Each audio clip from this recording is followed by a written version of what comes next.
As opposed to the typical top-down view for strategy games, Dusty Sprocket is presented in a simplified and friendly side-scrolling viewpoint. Each level is comprised of the ground, the air, and a factory on each side, one for the player and one for the enemy. The primary focus of a majority of the levels in Dusty Sprocket is to simply destroy the enemy base, which is located at the other side of the map from your own, while the enemy is trying to do the very same thing to you. To accomplish this task, the player, as well as the enemy, sends out numerous units from their factory to trudge along the ground and sky until they reach the other side, or die in the process. The player is in control of a little floating airship with a retractable claw beneath it. Through the use of this claw, the player can manipulate many things, including the unit order on the fly. If a player would like an infantryman running behind a tank he just created, no problem. It's super easy, a quick grab with the claw, and the order is adjusted. A major problem with current side-scrolling strategy games is the lack of control players feel. After a unit is created, it usually runs mindlessly into battle, dying in a very preventable manner if only the player had more time. Luckily, in Dusty Sprocket, the airship pilot can call out "halt" and "charge" commands from the captain's chair. Once hearing the "halt" command, all the player's units will stop until told to charge once more. By using this simple control, the player can feel at ease to readjust lines at will, or set up stationary defenses against oncoming units. Simple and effective strategy, that's what it's all about. The airship can't die, and if it does, the game is over. The airship is suspended by 3 balloons. Each balloon can withstand a certain amount of damage until it pops. With each hit from the enemy, the first balloon in line gets a bit larger. The player can always back away from the battle and let the balloon settle down. However, if the balloon gets too large, it'll pop. This is bad. Not only does it take 1 life away from the player, it also causes his airship to struggle more with lifting units. The units themselves come in all sorts of varieties, and each one has a completely unique ability. For example, some fire from far away, some battle at close range, and some just explode. Units aren't just limited to the ground. There's also numerous air units with very unique abilities that can be manipulated as easily as the ground units. Some will fly across the screen until they run into another air unit and start firing, while others will float along until they see a ground unit below and release their payload. With all these units being manipulated and halted, you're probably thinking, why wouldn't somebody just hunker down on their side of the map until they're good and ready to order the charge command? This is a common problem in strategy games, and I believe Dusty Sprocket has the answer. 2 answers, in fact. The first is Powerups. Your airship isn't just a little floating claw barking out orders and pinching units. No sirree, your airship is a state-of-the-art killing machine, ready to bring beautiful death from above. Granted the right power-ups, of course. Power-ups are spread out across the battlefield, and units must tread over them to be revealed. The more ground a player covers, the more power-ups will be uncovered.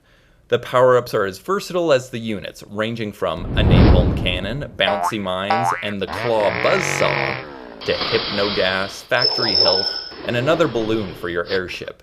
If a player is conservatively building a massive pack of units on his end of the map, he or she should be worried that the enemy will find a power-up and unleash a fury of nasty napalm all over their troops.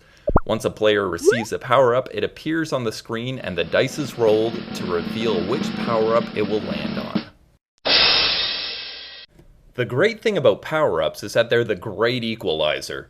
If you're playing a racing game with power-ups, even if you're in last place, you can still hold out hope for a magical item to appear, and you can still have fun.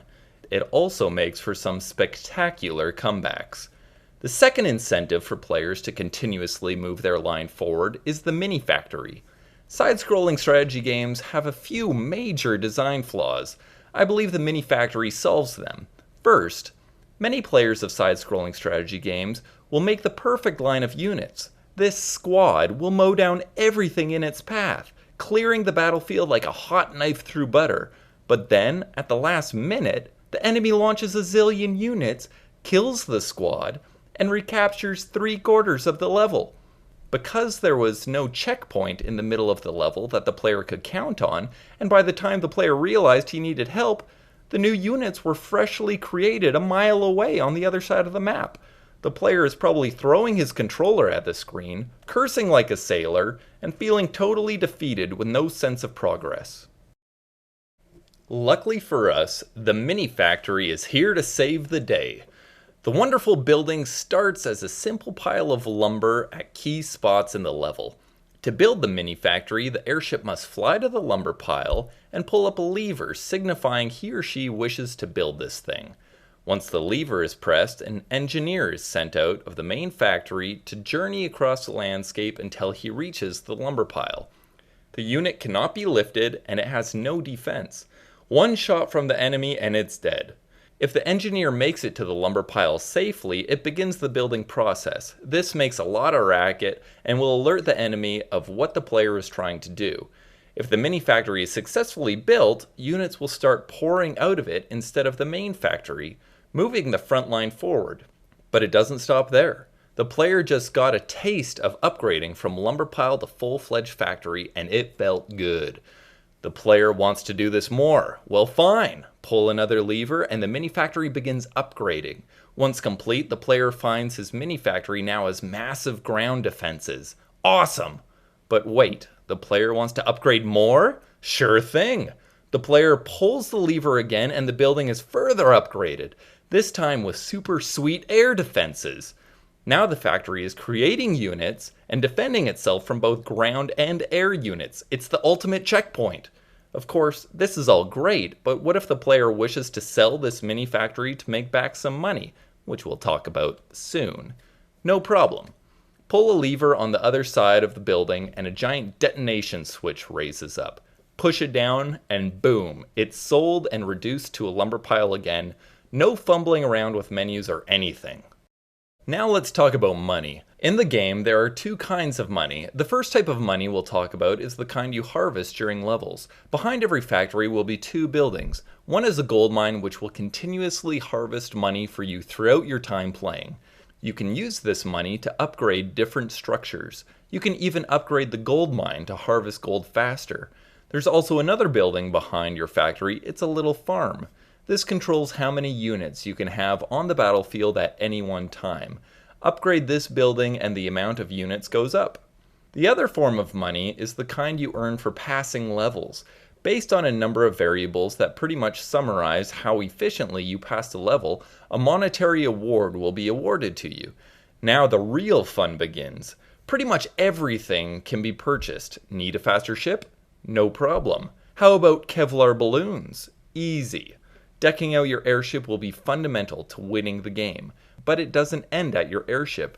You can purchase new units for the battlefield, new upgrades for building structures, and new power-ups that will only be available to you.